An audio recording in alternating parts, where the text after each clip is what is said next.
matrany manome amin'ny vadinao fanafoty fampatorina sotaitra tamiko izy inzay ny avoloza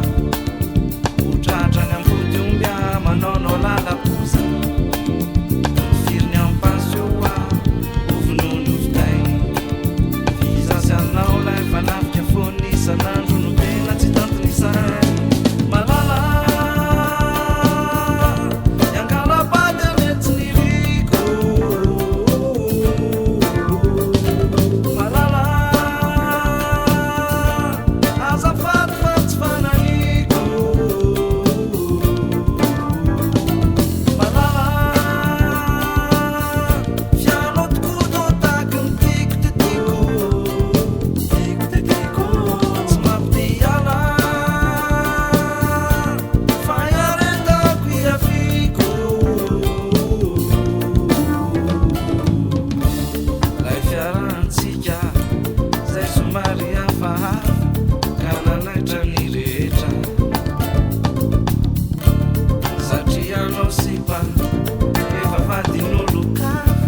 Kabokeza si vofetra